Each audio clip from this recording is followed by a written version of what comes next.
Obrigado pela generosidade, Carol. Merecidíssima. Obrigado. Então vamos lá. O que nós temos que entender em tudo isso é que a humanidade ela é cíclica. Conforme eu expliquei na última live, a Terra é um ambiente controlado. De tempos em tempos, eles dão um reset na humanidade. Isso vai acontecer, já aconteceu muitas vezes. E muitas coisas que eu vou falar aqui hoje à noite estão ligadas a outra humanidade. O início de tudo vai ser na outra humanidade. Essa outra humanidade que era chamada pelos historiadores antigos de Atlântida, né, que também pode ser confundido aí com Ratanabá, hoje em dia, ou pode ser um sinônimo também, e vai ter outros nomes, né, entre os indígenas, etc. Mas, de fato, que existiu uma outra humanidade, isso que eu quero que vocês percebam. Tem a renovação, depois tem os deuses que descem do céu, entra a agricultura, depois começam as cidades, as grandes construções, vem a era tecnológica, enfim. Não é exatamente sempre igual, né? Agora, imagine o fim da outra humanidade, todo mundo me pergunta, pô, qual a tecnologia que tinha no fim da outra humanidade?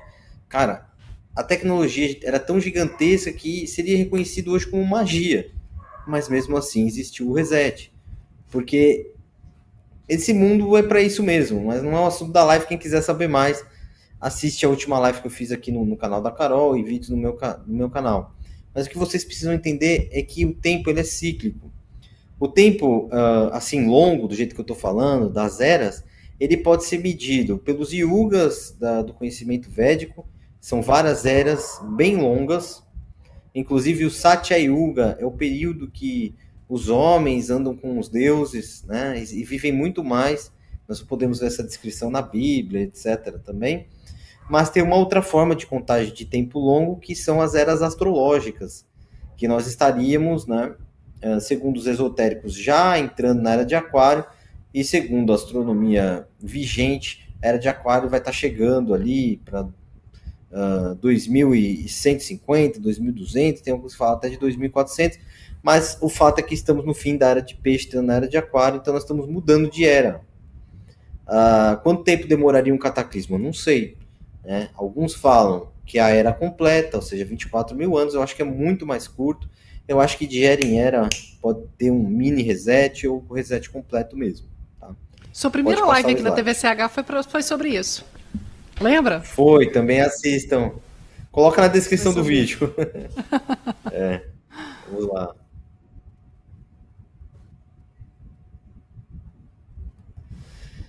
O que nós temos que entender, como a Terra é um ambiente controlado, vocês não têm que ficar em dúvida, se perguntando, nossa, como que aparecia um continente, tinha mais água, tem menos água.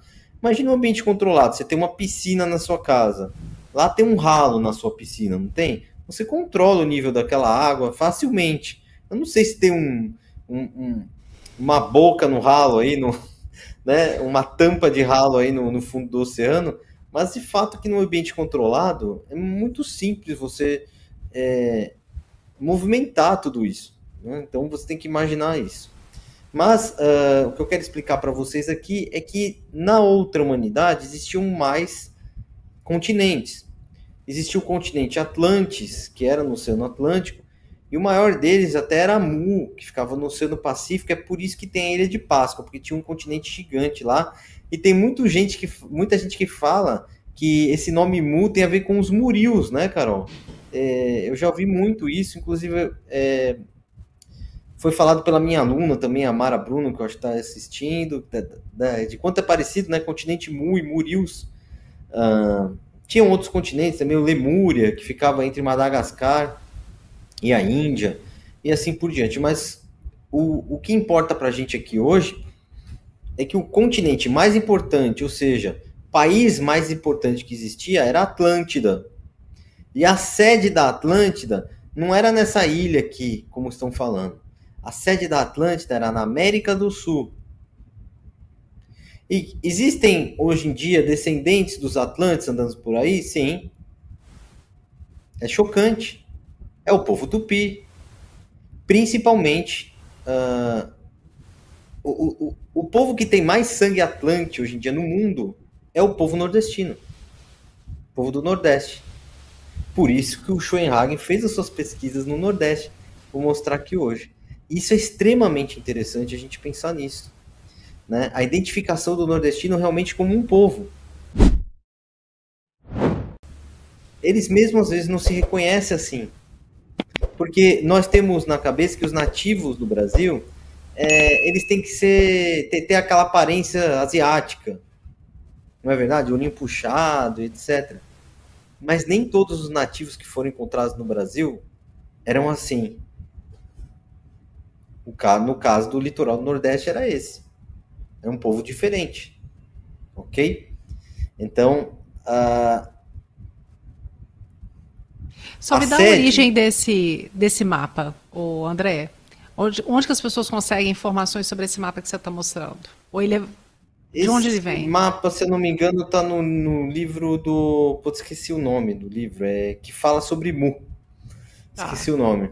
Mas a Mara pode comentar aí, não? Legal. Então, mas busca aí no Google que vocês vão encontrar facilmente. Coloca continente de Atlântida, continente de Mu, que vocês vão encontrar facilmente, tá bom? Então, o fato é que a Atlântida era aqui. Por isso que a história do Brasil é abafada, porque imagina o seguinte, eles estão dizendo que o Brasil era um nada, eles estão dizendo que o homem era macaco e foi evoluindo da África para outros lugares do mundo, que o Brasil não tinha nada até pouco tempo atrás, que os índios chegaram aqui por sorte, e eles eram descendentes, na verdade, todos nós, até os japoneses, aqui o pessoal que estava no Brasil, todos são descendentes de um primata africano. Vamos falar, André, não é primata, é um... Não é bem um primata. É um híbrido. Claro que é. Eu me lembro muito bem, até os anos 90, chamavam de macaco bípede. Eu me lembro. Não adianta falar que não existiu isso. Eu pus um documentário do canal, do Discovery Channel, no meu canal, do Discovery Channel nos anos 90, falando toda hora macaco bípede. Agora eu não posso falar, agora vocês mudaram, né, a narrativa. Lindo, mas tá registrado. Vocês falaram que era um homem macaco, macaco bípede. Assiste o filme 2001, Odisseia no Espaço. O que tá mostrando lá? Macaco bípede. Ou não? Então, assim, um primata, um macaco que vai evoluindo. Né? Será que foi assim? Ou existiram várias humanidades? Existiram várias humanidades. Essa é a realidade. Tá, e por que a história do Brasil... No Brasil não pode ter arqueologia, não pode cavar profundo. Nós não podemos usar as tecnologias na Amazônia. Porque existe toda essa restrição do IFAM, de outros... Esse medo dos acadêmicos. Esse apavoro dos acadêmicos. Porque o Brasil era a sede de tudo. Se vocês estão impressionados com o que foi encontrado no Planalto de Gizé, vocês não têm ideia do que vão achar na Amazônia. Quando esta tecnologia for utilizada por lá. Porque eles não querem escavar profundo, mas estão sendo desenvolvidas tecnologias que não vai necessitar escavação, vai ter a imagem do que tem no subsolo. E aí, vocês vão continuar nessa narrativa? Eu, se fosse você, já começava a tentar, né, implantar uma coisa nova. Como é que vocês vão explicar com as imagens que vão aparecer no futuro? Como que vocês vão explicar isso? Para onde vai o nome de vocês? Pensem nisso. Mas o fato que a história não pode ser mostrada é uma história proibida, porque além do Brasil ter sido o centro do mundo na outra humanidade, ou seja, alguns vão falar antediluviano, antes do dilúvio, pode ser, pode falar assim, não tem problema nenhum, antes do último cataclismo,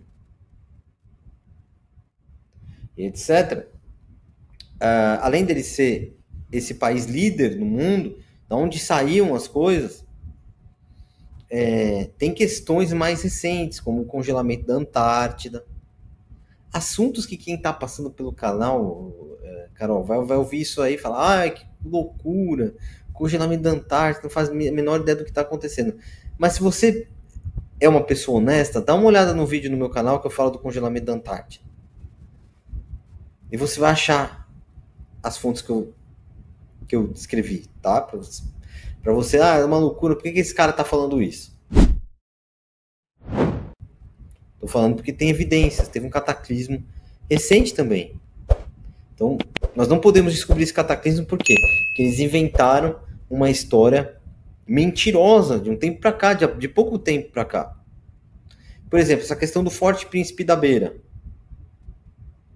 Por que a coroa portuguesa está envolvida na reforma do Forte Príncipe da Beira? Conforme foi apurado pelo Lorandir. Por que eles estão envolvidos nisso? O que a gente pode achar no Forte Príncipe da Beira? O que a coroa portuguesa tem interesse nisso? Que tem muita gente lá da Europa envolvida em todo esse engano. Então, tem muita coisa para ser escondida por aqui. Além de acesso a outras terras, por esses mares próximos ao Brasil, também existem acessos a outras terras. Então, é outro motivo de esconderem a história do Brasil dessa forma. Porque é muito estranho, Carol. Você pode fazer achados arqueológicos na Bolívia, não pode no Brasil. Você vê os arqueólogos, eu tenho contato com arqueólogos e historiadores bolivianos, eles estão há anos-luz dos brasileiros. Por que isso acontece? Por que no Brasil nós não podemos nunca ter um progresso econômico, político, apesar de ter um povo maravilhoso? Porque nunca nós podemos andar. Isso tem um motivo, é uma agenda. Mas vamos passar o slide, tem muita coisa para falar. Eu queria fazer só um parêntese em cima dessa fala sua, né? Quando você fala do Forte Príncipe da Beira, do Forte Príncipe e da intervenção da coroa portuguesa, é bom lembrar que a coroa portuguesa esteve muito, muito, muito ligada aos templários. É o berço dos templários. Claro. Pedro Álvares Cabral foi templário, que é uma sociedade secreta. Que eu fico imaginando o que tem de tão importante lá em termos de artefato, informação, documentação, para não poder passar por aqui. Se a gente considera o berço dos templários lá em Portugal. Para quem não se lembra, os templários são o 33º grau da maçonaria. Dá um Google aí que vocês vão achar. 33º grau da maçonaria. Agora, você esqueceu de falar, Carol, dos jesuítas. Exatamente. O que os jesuítas fizeram por aqui, né? Tem aquele padre Anchieta que estava no Brasil inteiro. Como é que assim? Como é que isso acontece? Quantos padres Anchietas tinham no século XVI? Uma história toda deturpada, lembrando que os jesuítas, os Illuminatis da Baviera surgiram num colégio jesuíta na Baviera. E depois falam que essa coisa de governo oculto não existe, né, André? Não existe. Eles estão envolvidos. Inclusive foi revelado um documento do Vaticano que fala do Paititi, que eu estudei lá em Rondônia, essa questão, né? No início desse nosso século aqui, foi revelado o documento. O que tem na Biblioteca do Vaticano? Imagino que não levaram, os jesuítas não levaram para lá. Mas vamos tocando aqui. O que eu vou falar hoje é baseado não na cabeça do Schoenhagen ou do Henrique Freud Thoron, mas sim vem do mundo antigo, de historiadores como Diodoro Sículo, Platão, filósofos como Platão, Aristóteles, da Bíblia, de Sêneca, como vocês vão ver na frente lá, Plutarco, e outros, muitos outros, que escreveram lá no mundo antigo. E esse pessoal do século XIX, início do século XX, estudava esses textos na Europa. Eles tinham acesso a esses estudos. E como eu já disse, naquela época era mais livre fazer essas publicações. Depois dos anos 30, quando eles começaram a escrever realmente a suposta história do Brasil, teve lá o Sérgio Buarque de Holanda, esses caras todos aí começaram a escrever a história do Brasil, eles começaram a deixar de lado a nossa pré-história. E depois surgiu essa tese de que era eurocentrismo, que nós queríamos ligar o Brasil. Eu não quero ligar o Brasil a nada. E eu não sinto nada em relação ao que eu vou falar hoje aqui. Não tenho nenhum sentimento nacionalista, nada, não sinto nada. Eu só sinto apreço pela verdade. Então a gente tem que falar a verdade do que é óbvio, né? Que esses povos estiveram aqui. Vamos lá.